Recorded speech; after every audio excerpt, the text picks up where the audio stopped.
Okay, you all get gold medals for making it to the end. So I almost feel like I should encourage the people in the back to move up front so that our amazing speakers feel the support in the room. We have a terrific, courageous, innovative set of speakers for the last formal panel of the day.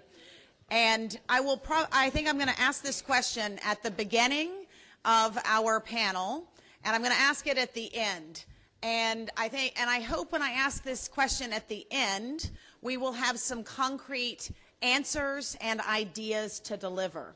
So the question that I'm going to use as a frame for this panel on the human right to non-discrimination and equality is, what does it mean when we say sport is a human right? What does it really mean? That's the language of the Olympic Charter. Many of us say it all the time, but do we really think about what does it mean when we say sport is a human right? For our panel today, we are literally going to travel around the world to hear first how Suad Galow is fighting to bring sport for women and girls back to her country, Somalia. Then we will hear about the courage and determination of the players of the Puerto Rican women's national football team who are fighting not for equal pay, but for pay at all. We will hear from Hudson Taylor, he's going to share his innovative model of Athlete Ally, the NGO he founded and is the head of. Hudson and I first worked together in the trenches of the Sochi Olympics, trying to stop the anti-LGBT propaganda law and then trying to overturn it. Hudson has been invaluable in marshaling athletes who are out to speak out.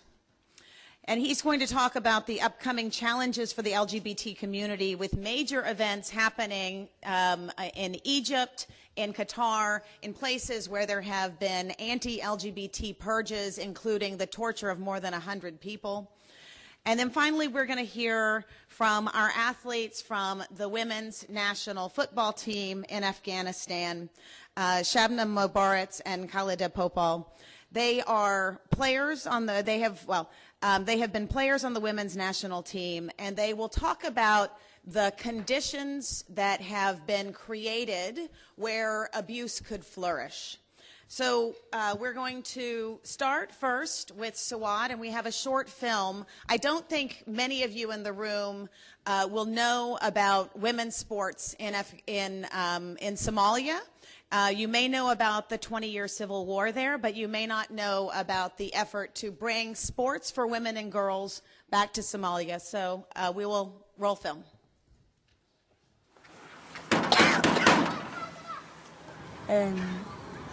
haddana markaa soo baxaayo iskoolaan soo aadaa waa iskool aada soo dhiga kabacdi brownia soo gala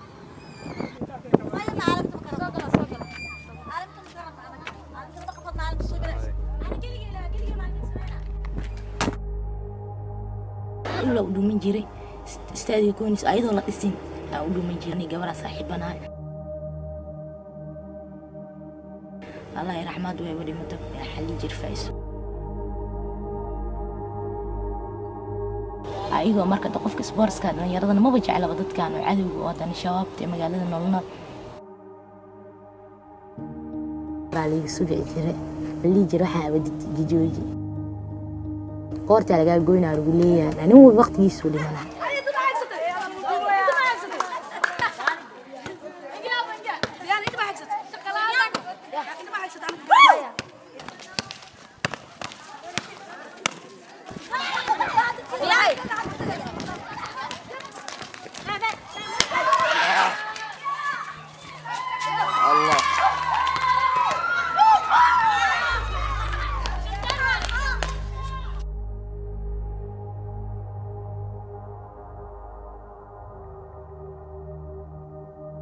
number 4 anagoo maalin joogno waxa dhacay qarax bis qarxiyado dhacay hooyaday amaadis hooyaday walwalsan ayridu taagan ugu imid hada imid waxa dhacday martam kubad imaadista adiga magaalku wuxuu yahay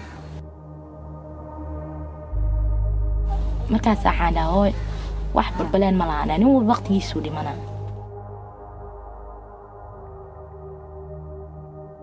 kubadda anitin waa jeclaanaan hubigeyga waa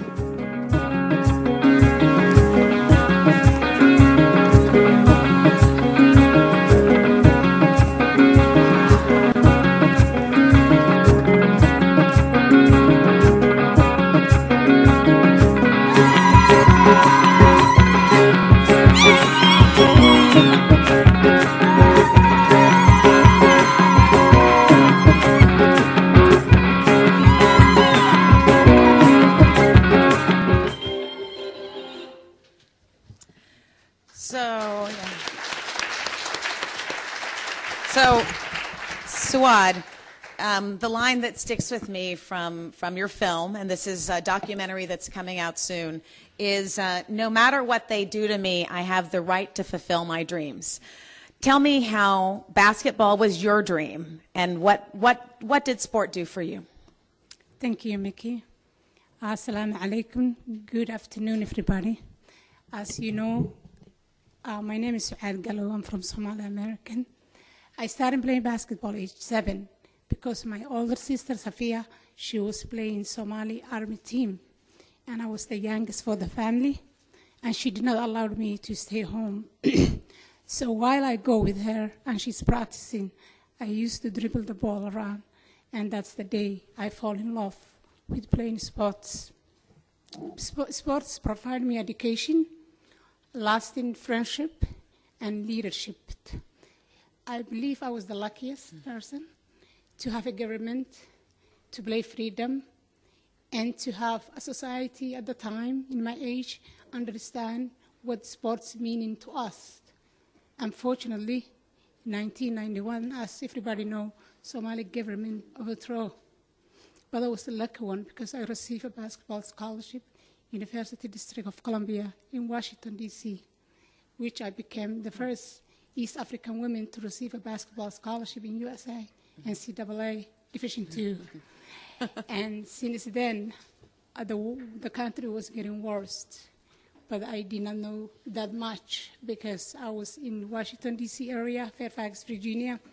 But I went back 2009 when my father got very ill in northern Somalia, Salt region in Las Anod. And that's the day I visited my father. I realized everything changed. And I came back to USA. I have 2 kids. I've been working. I did not know what to do. But I have been thinking to picture myself when I was 7 years old, when I was 11 years old, and when I was 14 years old, I select Somali national team, and I was the captain for the team, and I play all Arab games in Jordan. I picture when I was 16, and I play Somali national team, all African games in Kenya. And I've been thinking what to do because I had a dream, and my dream come true at the time. The highest level you can play basketball to play NCAA in U.S. But I imagine the 11 and 12 years old in Somalia, and they have a dream, but they have no hope. And that's why I took the initiative to go back and create and bring Somali sportswomen back. Wonderful.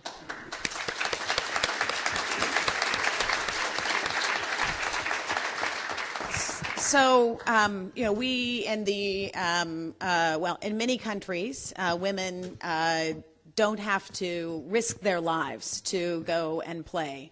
And I'm struck that the girl who said, I get a call every day from the militants to warn me not to play basketball. So this is really, we've talked at our forum about unsafe conditions that lead to abuse, and that will be a theme of our panel today. But I think this is unsafe security conditions, and tell us about you, but you've nonetheless fundraised personally. You were a housewife in Virginia. raised the money, including from USAID, to stage workshops in Somalia, and you've rebuilt the Somali national team. Talk to us about how you have dealt with the security issues. How have you managed this, just as a woman in Northern Virginia?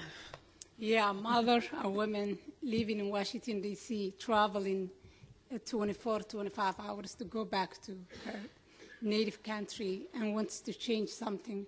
It wasn't easy, but thanks USAID, who believes in us, who believe me I can deliver. I've been working since 2009 until 2016 when they realized I may have a hope to do a tournament for interstates, which it never existed before. And then we get funding from the USAID mission in Somalia in June 2016. And we have so many applications and grants, and finally they approved that fund. It's over 450,000. And we went back in Somalia and we create 6 different teams, states, Jubaland, Puntland, Somaliland, Southwest, and Hirshabelle, and District of Banaadir, the capital city of Somalia. And then we go phase 1 and phase 2. We give the states opportunity to choose their own teams and to train at least a month, starting from scratch. And we try to do the tournament in the capital city of Mogadishu 2016, December 7. Unfortunately, we could not. And that's the only place has a basketball court we can do the tournament. Wait, there's one basketball court in all of Somalia? Yeah, in the capital city of Mogadishu. Wanted to emphasize that one basketball court in the entire country. Yeah. Then we realized at the time it was a tough time in December to do the tournament in Mogadishu. And we realized to go to Puntland state of Somalia, the capital city of Galow, which did not have a basketball court. So we have to build a basketball court within a month to do the tournament, and we did. And after 2 weeks later, we collect all the other states to invite in Puntland state of Somalia. Unfortunately, Galow, we build the basketball. It doesn't have what they call airport. So we do have to flew from Mogadishu to Bosaso to Galow. It's like 7 hours driving, and we have 6 different teams. So we have to prepare for the security issue. We have to get at least 27 buses to bring the team and the delegation is, and the referees and all those 150 people and over. So we built the basketball court. All the teams arrived safe, but around 1 o'clock on December 27th, we received a phone call. We are opening the tournament ever happened to Somalia at 4 o'clock, and we received a phone call saying that there's no tournament. You cannot bring, American system to Galow, and you cannot change our culture and religion to different countries. And it was 1 o'clock p.m., and the team was ready. The young girls are excited. They never been in, a lot of young girls never fly. They never have opportunity to fly to another state or another city. They were there 10 days. They're having fun. And then I had a decision to make. And then I have to go each hotel, and ask their opinion, because most of them are 14, 16 years. They never been in this city. I'm full responsible. And then I said, are you guys ready to play? And everybody, yes. And I said, have you seen the TV? They are not allowing us to play. And they said, what do you think? And I said, I think we should play, but the most important thing is your safety. I'm safe. I can go back anytime. But the most important thing, it's your safety. Number 1 priority for me. And then they said, we are going to die one day. If we don't play today, we're never going to play. So what are you going to do? What are you going to do? So we decided to play. And since then, we create 17 teams for the districts and 6 teams for the Serie A teams. So far we have 26. But after the tournament, I realized getting attacks and phone calls, including myself. I have to realize to train more coaches, train the trainers, and more referees, and more administrationists, and more media for women to be safe side, and build more facilities for safety, such as indoor. Thank you. So Suad has shown us that it is possible to bring a sport back where it has been eradicated for women and girls, and I think it's a very important story. We're going to circle back. I want to go now to Nicole Rodriguez, who is here representing the Puerto Rican women's national team. You can see her. It's a great picture. We're going to talk about the courage and determination of the players of the national team, and the theme of this panel is really the conditions that are necessary for excelling at sport. The condition of safety, the condition of not being in a situation of hatred or homophobia, the condition of security. So can you talk to us about what are the conditions in Puerto Rico and then more broadly in CONCACAF? You're really our representative of CONCACAF. So for anyone who doesn't know what CONCACAF is, that's the Confederation of North Central America and the Caribbean Association of Football. So it kind of encapsulates, most prominently that you guys would know is the U.S., Mexico, Canada. Those are usually our high-ranking teams. But it also includes Costa Rica and all the Caribbean islands and nations. And so most people, when they think about the Caribbean, think about baseball. They don't necessarily think about soccer or football. And that's something that's really, that we're trying to change, and that has been slowly changing as the years have gone. And so the conditions for us right now aren't great.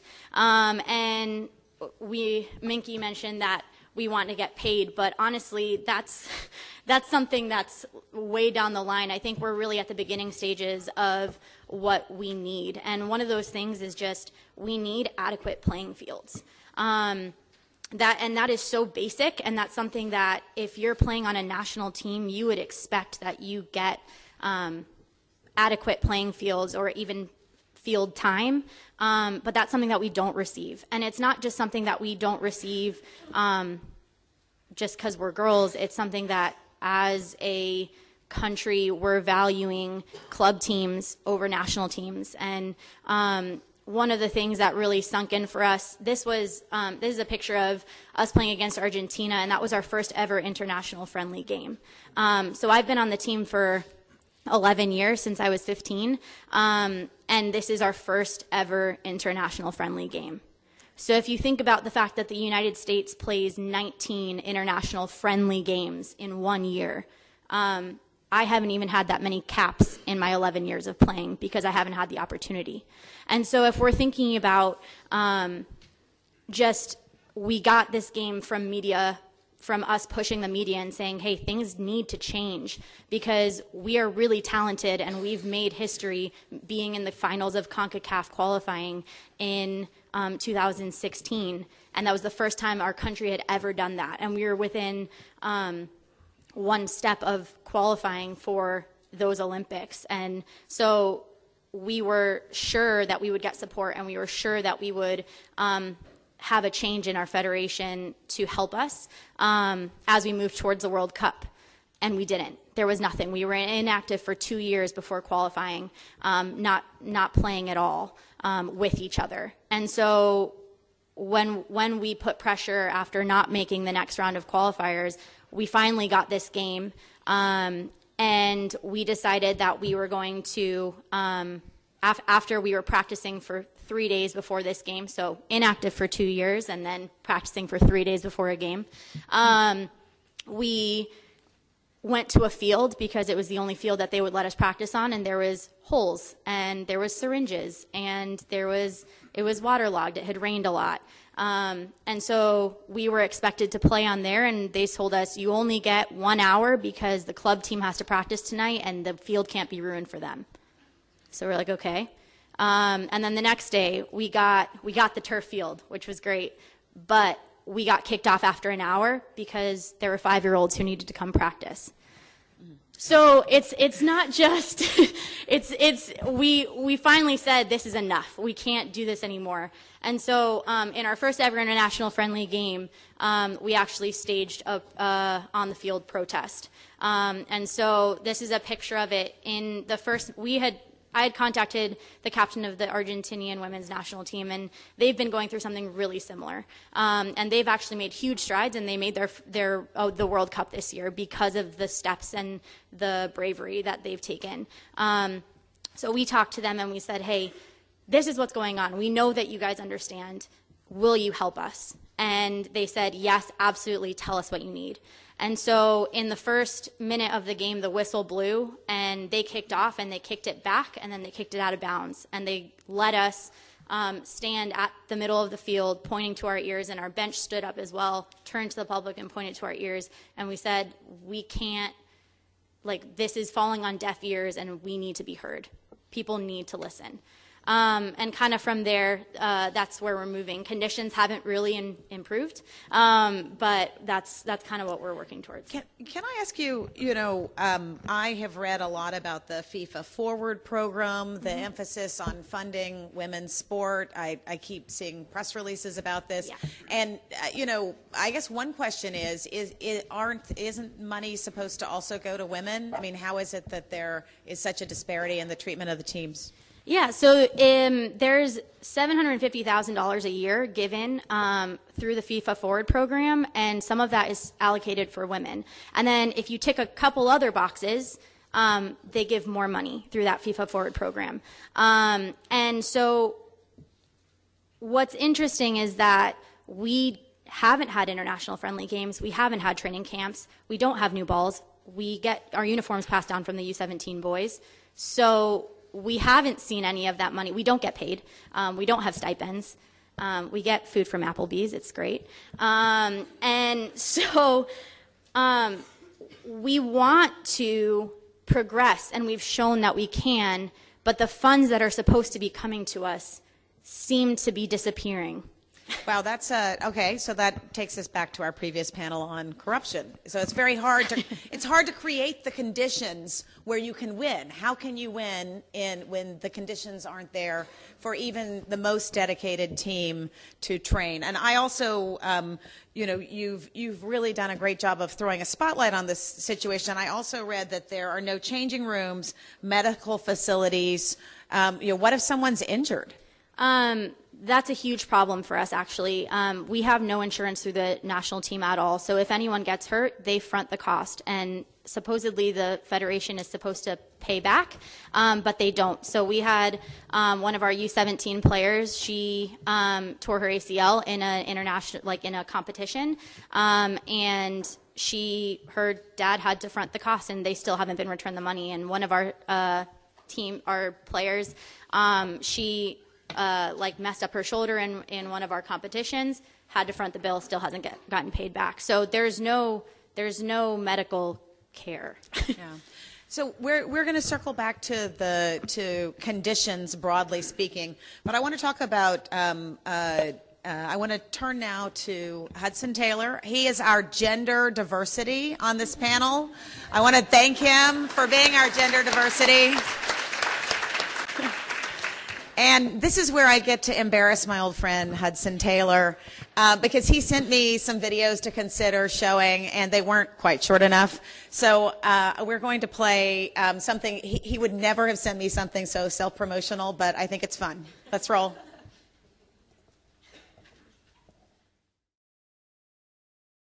I practice and preach civility outside of the mat. As soon as I cross the circle, I'm coming for blood. I won ACCs twice. I was a 3-time All-American, most wins in a career, top 10 in NCAA history. My biggest thing is trying to make athletes conscious of the words that they're using. This is about how we treat one another. When we diminish others, we only diminish ourselves. How do we empower as many people as possible to have a voice?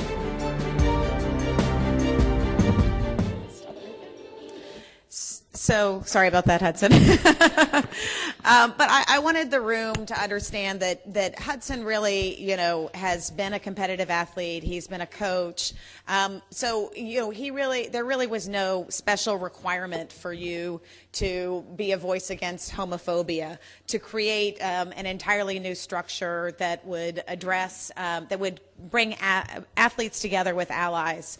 And I've had the great experience of working with you over a number of years, and I wanted to ask you to reflect. This year we've got the Women's World Cup, so it ought to be a moment where we can improve conditions for women in football worldwide. But let us also not forget that we have just had a World Cup in Russia, and we haven't really reflected on the experience of a World Cup where the anti-propaganda law is one that by its nature, by being on the books, creates a climate where LGBT people may not feel they're able to be themselves. Can you talk about the feelings about that law? Sure. So just, background on Athlete Ally, we work to end homophobia and transphobia in sports, and had the opportunity to work with so many incredible athletes for the past 7 years now. And I think a big sort of prerequisite in how we think about the work is that, there's never been a successful social justice movement for a minority group without the support of the majority.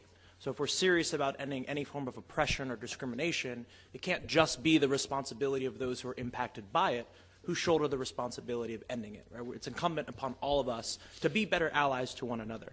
And so for Athlete Ally in this work, and it kind of I'll lead you into the sort of the championship environment, the bidding environment, but we're really trying to accomplish 3 objectives that we try to fight for every single day. So number 1, we need more people educated on LGBTI issues.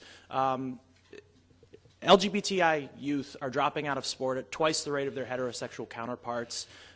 In the United States, more people feel as though they've seen a ghost than have met somebody who's transgender. So, and in 76 countries, you can still be fined, arrested, or put to death for being LGBT. So in the sports world and in the legal landscape for the LGBTI community, we have so much education work that still needs to be done. And unfortunately, the people with the most power and influence are still routinely educated the least. The people who we want to be in the room never are, and privilege is blind to those who have it. So unless and until we do that education work and have these difficult conversations with the right people, it's hard for us to move the needle. But I think when people know better, they do better. The second sort of pillar of ours goal is how do we make athlete activism both accepted and expected, right? The idea that Colin Kaepernick is not on a team for taking a knee is tied to the athlete who comes out and is not getting their contract renewed or not getting sponsorship opportunities. There's a culture that still silences athletes. Stick to sports. It keeps athletes divided. And yet the big secret in all this from our Sochi work is that athletes have all the power. You have these billion-dollar industries based off the labor of very few individuals. And if the athletes stand together and speak in one voice, there's nothing that they can't move the needle on. And then the third and final one is sport policy, right? We want to see the policies governing sport reflect the diversity of people who are playing and watching sports. And that's LGBTI policies, but more importantly, where are these events going and where they are not going? And I think this is an opportunity for this community to continue to do more, move the needle. I mean, so Minky and I first connected when the Winter Olympics were in Sochi. And, as you know, there was this anti-gay propaganda law. And yet you have the non-discrimination clause of the Olympic Charter, Principle 6, said discrimination of any kind is incompatible with belonging to the Olympic movement. And that discrimination includes discrimination based off sexual orientation. So here we're taking an international event, we're bringing it to a country that is punishing people by fines or arrests, and it could not be more antithetical to the non-discrimination statutes of the IOC. Right? And that story keeps playing out again and again and again. We've seen it in Russia again, right? World Cup going back to Russia.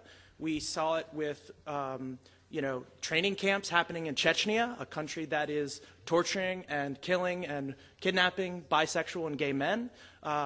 You mentioned Qatar, where you could be put in prison for 3 years for being gay, right? So there's this opportunity that has yet to be fulfilled, in which the power and influence of the business of sport could be used to move the needle on human rights in a compelling way. And I think to date, most of the language and rhetoric has been like, we've been given assurances that everything's okay. And those assurances are not good enough. They're not okay, because that LGBTI family is not going to come to the game. That athlete's not going to come out. There's a reason why we are where we are. These issues are cyclical and intergenerational, and unless and until we change how we do things, it's not going to change. You know, if Brazil can overturn an alcohol ban in stadiums, right, to host the World Cup, I think countries can also do away with anti-LGBT laws before they host these mega sporting events. Because having the opportunity to host sport is a implicit endorsement of the policies of that country. And so we just have to like keep owning that. And if we be more proactive, I think sport can change the world in just a tremendous way. But it means that we have to be accountable to like where these events are and are not going, because they are doing real harm. Thank you. Yeah. Thank you, Hudson. We're going to circle back to you in the question period, but I'd like to bring the conversation to our courageous athletes who have been with the Afghan women's national team. We're going to turn first to Khalida, who has been she's been part of the team. So I think again, we're talking about the conditions where women can succeed and where where they can enjoy the full benefits of sport with none of the catastrophes that we know can also occur in sport without protection.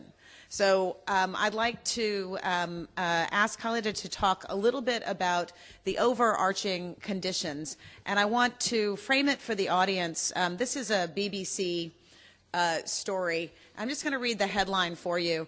It's actually the Afghan women's national team has made enormous strides in a very short period of time due to talent, an enormous amount of hard work and courage.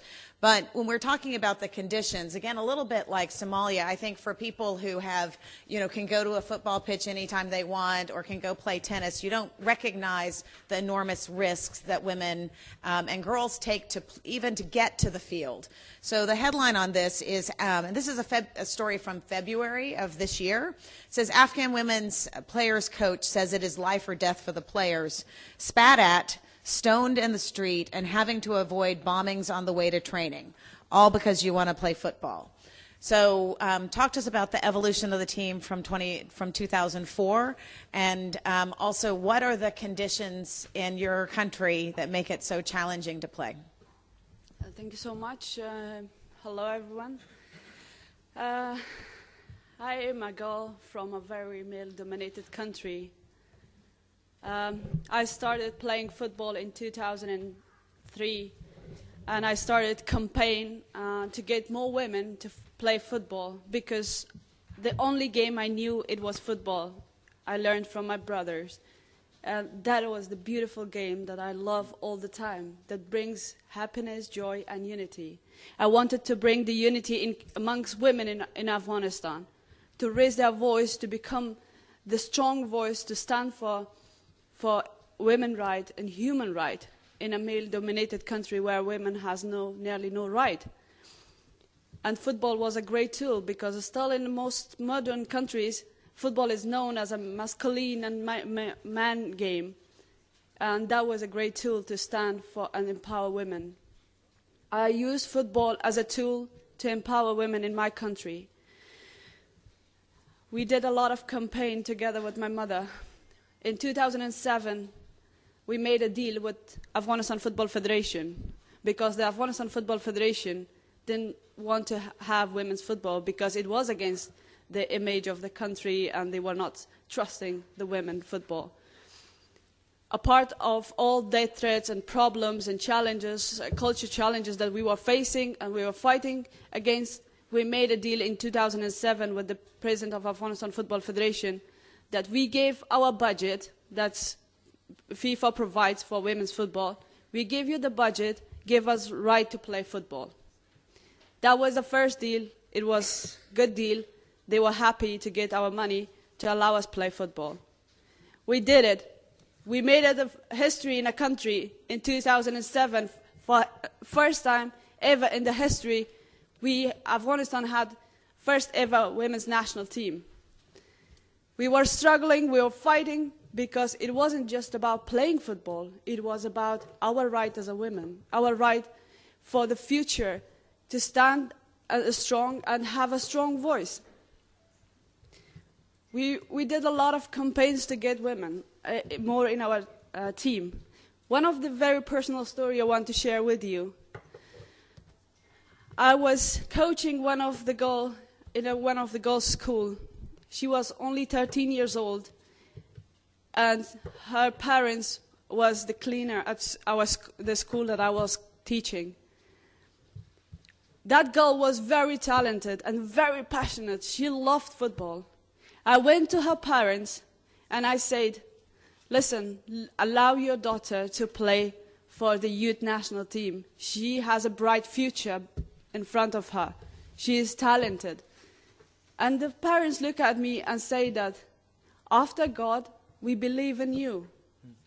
Because if you say that football is a great tool, she has a bright future, she can bring change for the women in the country, I will let her. We had a strong team.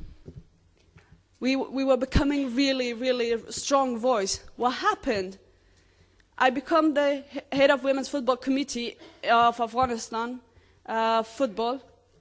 And as a first ever female employee, I made another history, working amongst 50 men that they never saw a women employee in the office. Despite like all the sexual abuse, harassments, facing from my own male colleagues, the very challenging time for me in my life was that I was facing a lot of challenge, especially the abuse from the from the president of National Olympic Committee of Afghanistan, the guy who wanted me to have a sexual affair with him. And I was ignoring, I was standing against, and everyone knew that.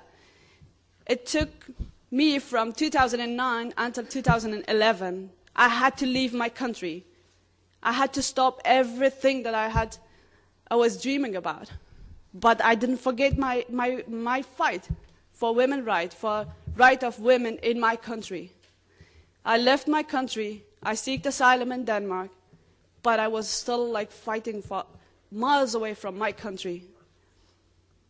I started again developing women's football, bringing women of Afghanistan who was living outside Afghanistan and inside Afghanistan to have a strong group of women in a national team that they can actually compete in an international level.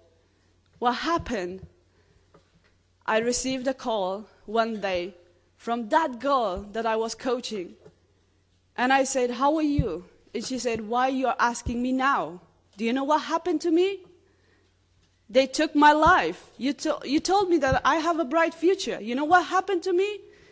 The president of Afghanistan Football Federation constantly abused me, sexually abused me. This was the bright future. You brought me in. And now you're supporting that guy. And I was like, no, I'm not supporting. I didn't know what happened. She had to leave football, her dream, and everything. She was constantly abused by the man that had power. The kingdom inside the Football Federation that was made, and the culture of abuse to use these women who put their lives in risk of date. They come in all the way to play football in a football pitch. There is no safety for them. And there are hunters waiting for them to abuse them, to rape them. And that's another fight that I started together with my amazing teammates to bring it all the way to the FIFA, to Afghanistan government, to say that we need a safe space. We give up our money. We put our life in risk. The only thing we need is safety when we play football. We cannot afford more women to give up on their dreams. You have heard maybe from the news yesterday that FIFA suspended the current president of Afghanistan. I know we are winning this fight. Yeah. And I know that Afghanistan is not the only country. There are so many countries, and I hope people are raising their voice and people are standing for them. Bravo.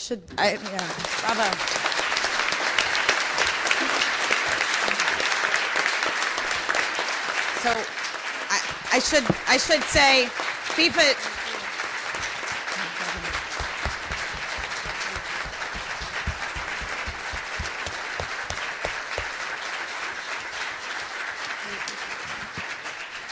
I should say that FIFA has actually suspended not the president of Afghanistan, Ashraf Ghani, but the president of the Afghan Football Federation. Yes. But I wanted actually to turn to Shabnam, a player on the team. You can see her here in her kit. A very talented player. And actually, I wanted to mention so as the news has unfolded, the president of your country, Ashraf Ghani, said the honor of our women is the honor of our country. And, that it's a reminder that you not only have to trade away the money you're entitled to even get on the playing field, you not only have to take enormous risks, but then the women who actually have come forward, then they have to worry about honor, because Afghanistan is a country, as Human Rights Watch has documented in numerous book-length reports, where women who are victims of sexual violence are then incarcerated to protect them, right, from their families in some cases. So I'd like to ask Shabnam about your experience as a player, what your hopes and dreams are, what your experience is of the conditions, and maybe if you can talk about if you have to practice outside your country, does that also raise the risks for exposure to for danger? Hello, thank you for the question. Hello, everyone. I'm a bit nervous about this because this is an issue that's very close to my heart. And I actually joined the national team back in 2014. With Khalida, she was there too. And we started a big dream. Me and Khalida were actually talking about how we're going to take this team to the World Cup. In 2016, I became the captain of the Afghan women's national team. And it was going in the right direction, and we were all happy with all this. And my dream was finally coming true. I was representing my country. I was being a role model for not only girls in Afghanistan, but also in Denmark, where I'm based. I was a refugee kid, so I also was a role model for refugee kids that if they worked hard for their dreams, they could reach the top level. So in 2016, we were just going up in the stairs and reaching success. I got introduced to my coaches, Kelly and Haley, which are inspiring women, amazing women. I learned so much from them, and I finally felt like we made the dream team. Like, this is the team that's going to take us to the World Cup, maybe not in 5 years, but in 10 years. And I will have this dream come true. We had a lot of training camps, and earlier this year in Jordan, we had a training camp, and I had one of my players coming up to me, and she was talking about the sexual abuse going on in the federation, and how she had no voice. And I felt the huge responsibility, and my heart was breaking, because what am I supposed to tell this girl? How am I supposed to tell her it's going to be okay? Because I know it's not going to be okay when she goes back to Afghanistan and she's in that situation, and I go back to Denmark and I'm safe. How can I be her voice? How can I tell her story? So these are the things that I shared with my coach and Khalida, and we were like, you know what, I'm not going to be a part of a system that's like this. I want to protect my players. I want them to have fun when they play football. I want them to be on the field smiling, thinking about the big dreams that I was dreaming about. Not thinking about that when they go into the field that the coach might touch them inappropriately or something else is going to happen. That's not what they should think about. They should think about the beauty in soccer. Why is that we have to put so much dirt in this game? So I really didn't know what to tell this girl, and it was just a heartbreaking moment for me. I was sitting in my room in Jordan, and I was thinking to myself, who can I share this with? We have an important game the next day. We were playing the Jordanian national team, and I was like, I have to get this out of my chest because it's something that I can't just sit with. And I have pressure on me as a captain the day after, and I have to represent my country, and I have to bring in good results because we had such a successful training camp. And I was sharing these things with my coach, and my coach was like, it's something that we should do about this. So we started actually investigating with Khalida all these issues that came up recently in the media, as you all are aware of. And the reason why I'm here today, it's not because of me, or it's not because that later on the Federation actually sent me a damn contract that was so bad, and they tried to silence me not talking about this issue, because then suddenly I knew too much about what was going on in the Federation. And so they wanted me to sign a contract that was silencing me, and it was controlling me, so I couldn't speak about these issues that was going on. So I'm not here because of the contract today. I'm here because of that player who's going through these things on a daily basis. Who's going to tell her story? If I can tell her story, I need to be her voice because she can't be here, so you guys can listen to her. So I'm here because we really need to help these players. I feel like these players are forgotten in that region, and we need, and this is going on not only in my country, it's going on all around the world, and we need to help these players. Who do we go to? It's very important for me that this issue come to life and we actually talk about it, because there's a lot of players who doesn't dare to raise their voices. And so I feel obligated to raise my voice on behalf of my teammates. Thank you for raising your voice.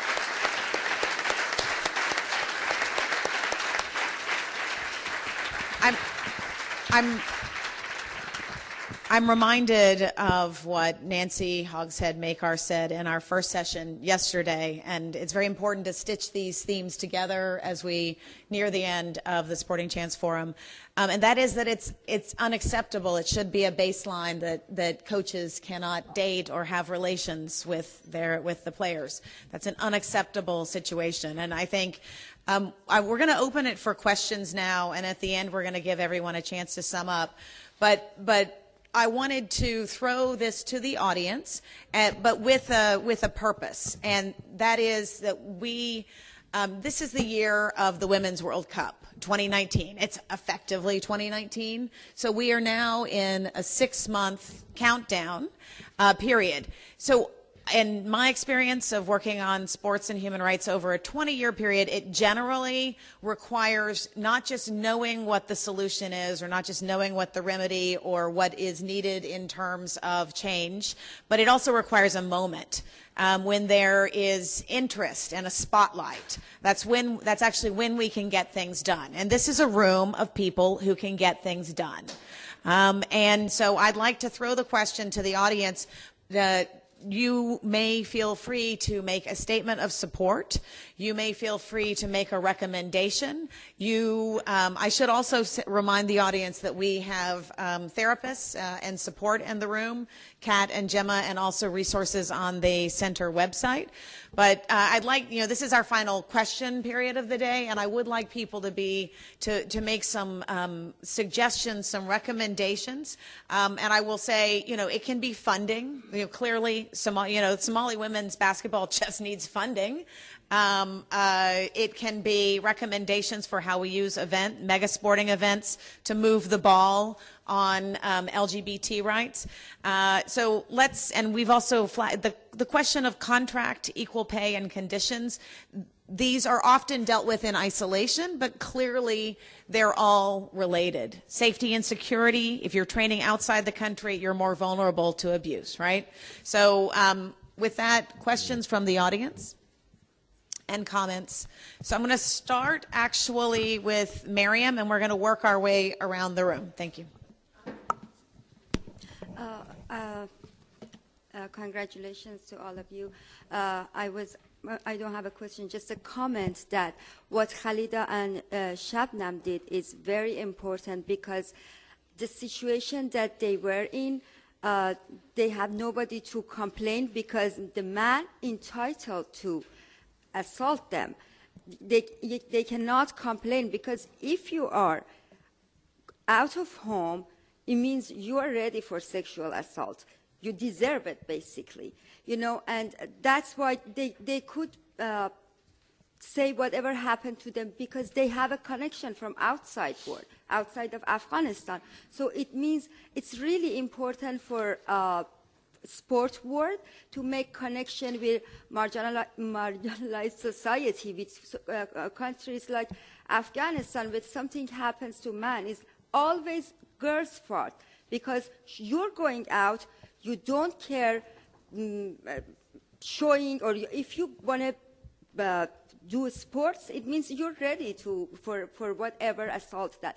Afghan captain told me she was going to football once, and her uncle came to her house and said, I have to leave this city. You destroy my honor. How can I live in this city saying my niece is a football player? You know, living in that society, being that brave, and sending your message, it's really important.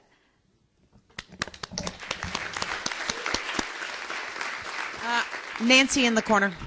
Nancy.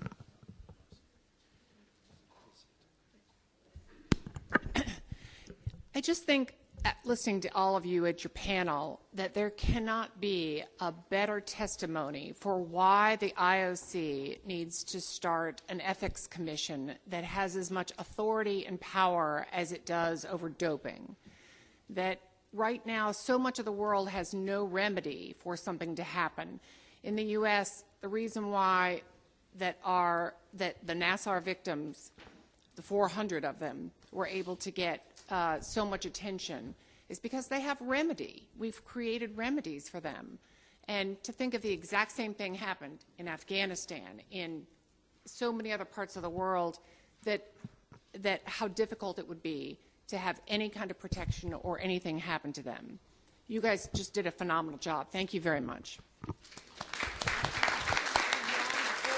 So we're going to continue in the middle. John?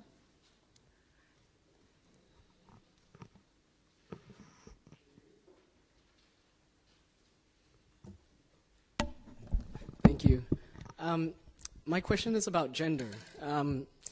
Increasing numbers of countries in the world recognize the right for a person to self-identify in their gender identity without prohibitive requirements, which means no sterilization, no hormone intervention, no surgeries.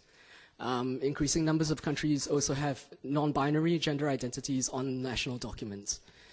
But sport still remains as a binary way of classifying people.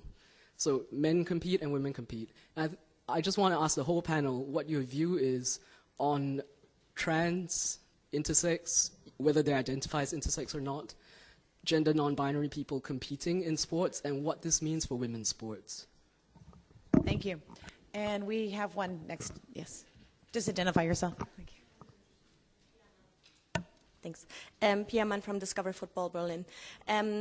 Yeah, well, thank you to the panelists in general. Thank you especially to Khalida and Shabnam for being so brave as to raise this issue. And well, I have one comment to make also. I wish we'd be talking about the World Cup 2019 and not about the Women's World Cup, because that's always this, like, there's the World Cup, which is of course the male World Cup, and you know, you don't have to mention it, and then you talk about the, you know, the Women's World Cup. And oftentimes when you talk about, well, the World Cup 2019, people are like, what? There's a World Cup in 2019? No, you're mistaken. And I'm like, no, I'm not mistaken. Well, we need to change that. But I was actually going to go into the same direction as my colleague here next to me, because you were talking, Hudson, about like fighting homophobia and transphobia. And yeah, I'd be interested in like how you want to go about, you know, the issue of transphobia and interphobia, because like oftentimes I think what happens is like we talk about LGBT or LGBTI, but in the end we only talk about gay, cis, white men. I'm sorry to say that, and I don't want to say that, that doesn't happen to me either. But yeah, that would be my question especially to you, but maybe also to all of the panelists. Yeah. Thank you. We're going to go down front to Jessie. I just have a comment. As one of the early whistleblowers, as an honest victim in the United States, where it is apparently easy compared to the rest of the world to find a sport and walk into a gym or walk into a swim club or walk into a soccer club and decide that's what you want to play. I am just in awe of what you all are doing to participate in the sports that you love, and what you are standing up for, and who you are fighting for, who you are giving voices to. And I just cannot imagine even the situation that I've been in, not having the support of people that understand how serious the situation is, and especially to the girls from Afghanistan, knowing that you can't even go to your family because it's an honor situation where you might be putting yourself in danger. Like that, to me, like if I didn't have my mother, I would not be here, and I don't know how you've made it yourselves, but that you're taking it on for other girls who can't, say what they need to say. And just to all of you for bringing these issues to light. They're things that I've never even, unfortunately, I think about these things a lot, and I've never even come across them. And I am a victim, and I am aware of these things, and I just would love to support you all in any way I can in the near and hopefully not too distant future. Thank you. Thank you, Jessie. You support us with your presence. So we've got a few more over here. We're going to do a full round. David Rutherford, please. I'm sitting here as ex-National Human Rights Commissioner. I'm sitting here as an ex-National Human Rights Commissioner wondering where the Afghani National Human Rights Commission is, where the Danish Human Rights Commission is, where the Australian Human Rights Commission is, and where the Thai Human Rights Commission is on the issues we've been dealing with. But first, thank you for the courage in coming and talking. Dr. Seema Shamar, the Afghani Chief Human Rights Commissioner, is one of the most fierce defenders of women's rights I know in the world. And I just wonder, is she involved in this? Have we talked to her about it? Should we be talking to her immediately after this meeting? I mean, I'd just like to know how we're accessing the mechanisms that are there. Thanks very much. Brent Wilton. Yeah, thank you, Minky. I mean, every sports forum, you do the panel that just sort of tears everyone's heart apart. What gets me, though, is we're sitting in a room here with, 150 people? How do we get this outside of this room? I mean, if this was being broadcast, the power of these discussions is just overwhelming. We're looking to try and educate people. We're looking to try and change how people view the issues that we're confronting here. But we're just in this room. And I think one of the challenges going forward for this, John, is to, and it's not just the centre's responsibility, I think it's the Sporting Chance Forum responsibility, is to how do we get the media in here? How do we get this outside? Thank you. And I think we have Prince Ali down front. Thank you. Yeah, I just wanted to share a few comments on some of the difficulties that probably are being faced in general.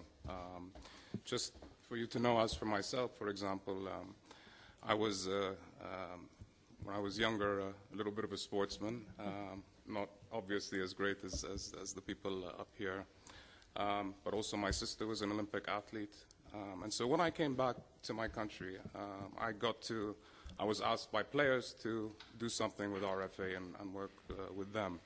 And the mentality has always been to take the players' concerns first and have that communication. And then following that, having been involved in FIFA and in the Asian Football Confederation, there are others like that, including, for example, Moya Dodd, Mary Harvey, who also had that mentality and worked when it comes to as officials.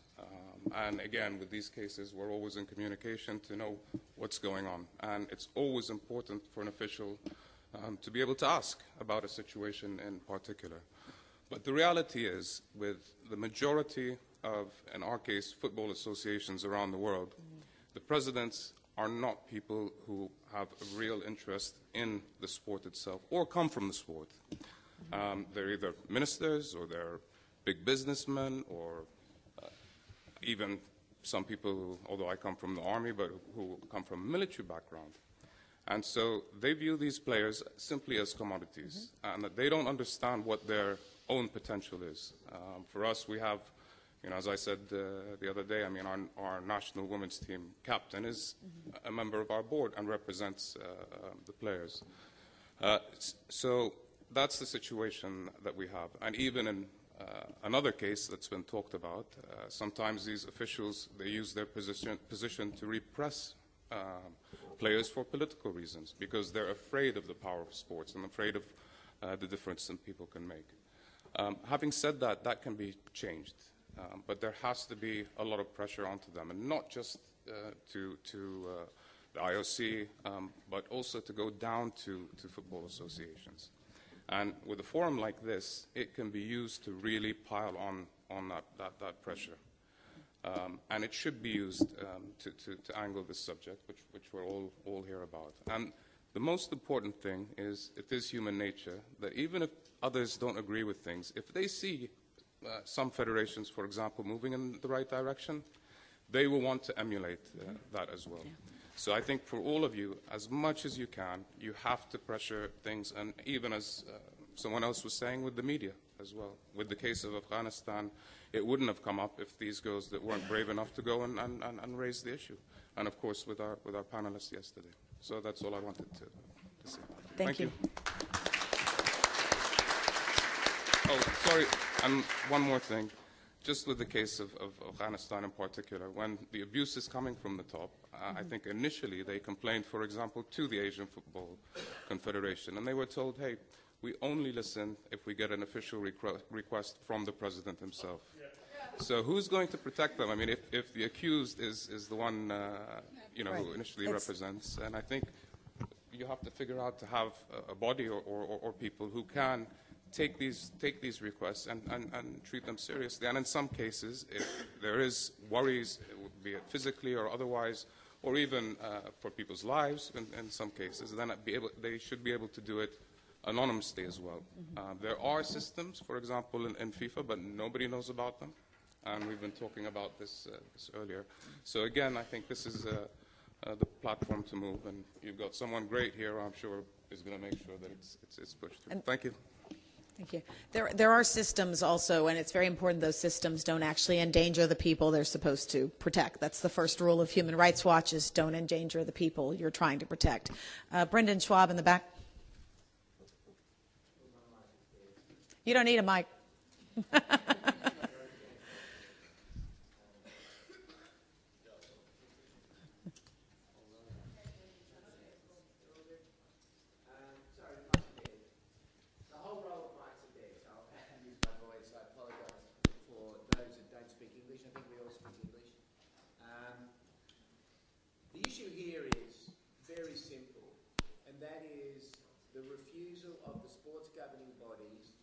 Standing to the affected people to access justice.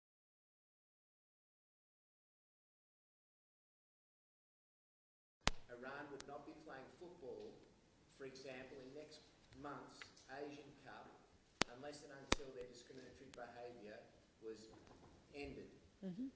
If these matters cannot be political decisions for the presidents and the councils and the others that govern sport. They have to have a strict grievance mechanism which acknowledges that human rights defenders, unions, other legitimate advocacy groups can bring these complaints into a proper independent forum so that matters can be resolved. Without that, there is no equality between victims and affected people and the sport's governing bodies. This is also the best way in which we can protect the sports governing bodies, because they cannot then be subjected to political influence to prevent them from taking action. So if there's any recommendation that I would make, and we've spoken about this for 3 years, and Brent, I think the media is great, but we actually need institutions that can solve these problems. And now is the time to insist that sports governing bodies give standing to affected people to be able to have their human rights respected. Thank you. And the Chief down front. Thank you very much, and good afternoon to Your Excellencies, ladies and gentlemen. First, let me add my voice to the thanks that has been given to the panelists and also to all the panels. They've been amazing in terms, for me, a tremendous learning experience. What I wanted to do, though, is 3 things very quickly. Share with you the saddest, darkest chapter in Canadian history, where 150,000 children were taken from parents and put into residential schools. I was one of them. And recently I was appointed as a commissioner to go across Canada from coast to coast to coast to listen to 7,000 stories of children telling me and us as a panel about the most horrific physical, mental, cultural, spiritual, and worst of all, sexual abuse. So this is a history that's not known about Canada. The irony of it, though, is, and I'm going to go to your question that you asked us, but first I want to thank Her Excellency Mary Robinson, because for 27 years we argued at the UN for the rights of Indigenous peoples to be recognized. And finally we succeeded, through her leadership, to have an article in the Declaration that for us as Indigenous peoples, cultural manifestation includes sports and traditional games. So for us, that's a human right. So I want to applaud you, panel members, and all of you delegations here for this amazing opportunity for me to learn from all of you. Thank you very much. Thank you. So I'm going to take the moderator's prerogative and actually answer one of the questions, and then I'm going to turn to each of our panelists to sum up. And I really think it's very important that sport is something that creates excitement. When we talk about fans, we're talking about people. And we're really, I always cite that half the world's population turned into the last World Cup. I hope we can do at least as good for the next Women's World Cup, right? I mean, that should be a minimum, maybe better. And so I'm going to ask each of our speakers to tell us what, if you were able to be granted your wish in the next 5 years. I do think deadlines are very important. What are your aspirations? And I'm going to start with Suad. What are your aspirations for the work that you're doing for the women and girls of Somalia? And lean into your mic. Thank you, Mickey.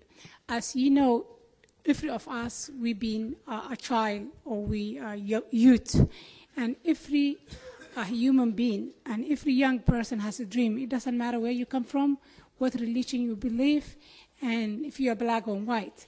And that dream is to become, and the dream come true. If you wanted to be a doctor, you have a dream to be a doctor. If you want to be a lawyer, if you want to be a sports.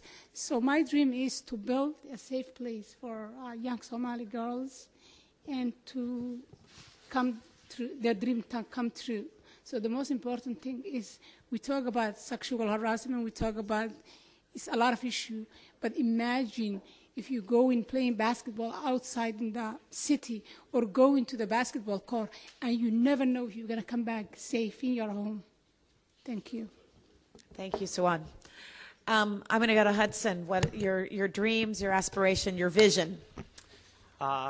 Great question. And I'm going to also kind of tie that to your question for trans, non-binary, intersex athletes, because I do think it's all connected. So, one, our challenge is that sport is a gendered space. It is a sex-segregated space. Now, the opportunity is that it's invented. We make up the rules of sport, right? So there are lots of amazing sports that didn't exist 100 years ago. So what sport looks like 100 years from now, I think, is far less binary. It's far less gendered. And, I'd like to see more mixed gender opportunities, more men and women and boys and girls playing sport together. I think there will and should be a third option because homophobia is a weapon of sexism, right? And sport teaches sexism by telling boys that they shouldn't want to play with girls and girls can't play with boys. That being said, there's still so much work to do for women and girls in sport. So, I do think that there's a more progressive solution. However, we need more women in leadership positions in sport governing bodies. We need equal pay. And until women have equal access, opportunity, and experience in sport, we're still going to see anti-LGBT stigmas and stereotypes in every sector of society. So those two are inextricably bound. Two, I would just say we've seen an amazing expansion of athlete activism. I hope it continues. But in that work, there's still been a sort of crisis of allyship. In other words, the athletes who are predominantly speaking out on LGBT issues are LGBT identified. The athletes talking about racial justice are people of color, right? The athletes talking about gender equity are still predominantly women. So we need more allies to support one another across communities. And so that's something in the next 5 years I'd really like to see. And then last is the bidding process. I think there should be a universal standard for where sporting events should and should not go that centers human rights, that is a proactive thing, so that we're no longer even having debates about should an event be moved or not moved. But progress moves at the speed of trust. And every single time we award a championship to a place that overtly and explicitly discriminates against a community of people, we are doing away with that trust. We are deferring that trust. And so I think that's, for me, also one of the biggest opportunities in the coming years. Thank you. Nicole. I think kind of like for any young girl who starts playing soccer, you want to get to a World Cup. And like in the next, I'm going to say 4 years, because that's the next one. I think that we can get to a World Cup, and that's our dream. And that's the dream of a lot of islands and smaller countries in CONCACAF. But you can't expect what you don't inspect. So we need systems in place that have accountability, that give us the tools to be able to have the access and the ability to train at a level in which we can actually participate and compete at a legitimate level. Because talent-wise, we can do it. But if we are consistently shut down and pushed down, there's no way, and if there's no accountability and no one standing up for us, there's no way that we can. Khalida, in the last 2 years, the Afghan women's national team has climbed from 128th in the FIFA ranking to 106th. This is obviously you've obviously got a challenge of protection. But talk to us about your dreams for the team that you have been part of since the beginning, and your dreams for your country. I think for now I can't remember. I can't think of what is the dreams. I want to challenge everyone in this room today, and I'm calling you to take an action, because these badass women challenged my position and say that this is happening in our team. You have to raise your voice. I took it. She challenged my position. I took it to a bigger level. I did my honest investigation. I found out that actually the abuse is like beyond, and it's not only physical, mental abuse, but it's sexual abuse, and a lot of things are happening inside the system. Now we are challenging the system. We are standing together as a group to raise awareness and to tell people who are responsible like FIFA, like Asian Football Confederation, and any other organization to hear us, to create a system that protects players, to protect coaches, to protect everyone who is playing football. Because football is a beautiful game, and everyone is dreaming to play for their national team. And we did our investigation. We brought people in to take an action. We had to use the power of media. That media played always a great role to raise our voice and ask people to take an action. Today, the government of Afghanistan is taking an action, taking our case serious. FIFA is taking our case serious. What I want from you guys to help us to push the system to take our case serious, because of course they suspended temporarily these guys, but it shouldn't be forgotten. The other thing is that yesterday I heard the panels of many women or many people who are survivors of abuse, and it took them 40 years, 60 years to come and raise their voice. Today with Afghanistan women's national team, it's happening, it's now. And we need help. We need help to protect our players. I need help for the protection of my players, my girls who has been raped. I need help in terms of their health care, because they have been silenced for years now. Together we are asking for help to save the lives of our players, that they are waiting and seeking for protection. I hope you're taking this serious, and thanks a lot for letting us to raise our voice. And please challenge FIFA and AFC to take this serious and destroy this hierarchy in the system where you have to go to the General Secretary of Federation or to the President and say, excuse me sir, I have a complaint about you, can you send it to the FIFA? Because I'm sorry, the FIFA is actually not taking us serious. If I send an email to AFC or FIFA, they will forward it to the General Secretary of Afghanistan Football Federation, and then the General Secretary forwarded it back to me and say that, what is this? This is really needed to change, because this system is actually supporting and even empowering the criminals. Afghanistan is one case. We should take this serious. We need a system. We don't need application. We were the other day they were saying that FIFA has a system, and it was like that you can complain, and I was like, where is that system? Where I can actually find it? And there is an application. Then why there is no awareness? Why I have to wait years to go for a conference to find someone and tell them, listen, this is happening. It's human rights crisis. My girls are getting raped. You have to take an action. Why I should wait until a conference takes place that I go? Thank you so much.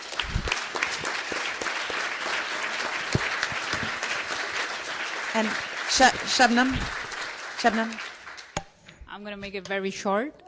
So basically we are in this together. So my concern is also our players and their safety first.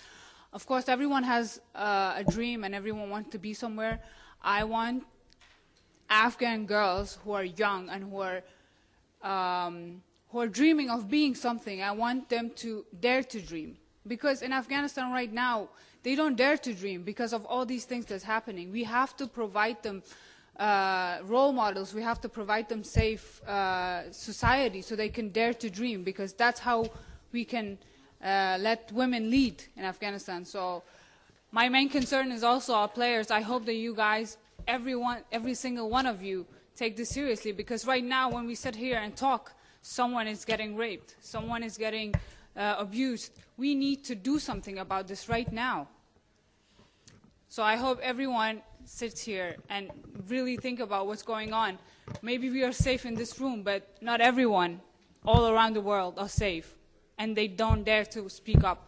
So I am speaking up on behalf of them. Thank you. Thank you.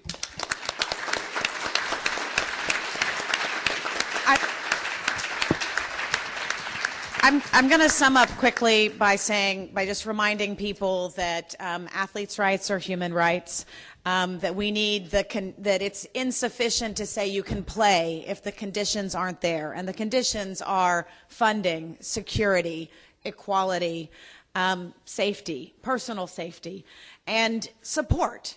So I think we can offer some of those things. We can offer policy solutions. But let's just remember that when we gathered together 4 years ago to talk about creating the Center for Sport and Human Rights, that one of the things that we wanted to address was the old ways where the powerful got promoted for abuses and the victims got punished. And I think we're clearly not there yet. We've talked about other cases where powerful people are able to use their position of authority. For example, the Bahraini football player who's sitting in a Thai jail. These are individual cases, and it may be one person, but the one person tests the system, and we are only as good as the institutions we put in place. So we have an institution in place. What can we do with this institution to bring justice, but also to create a future where children don't have to fear playing sport? Thank you. Thank you.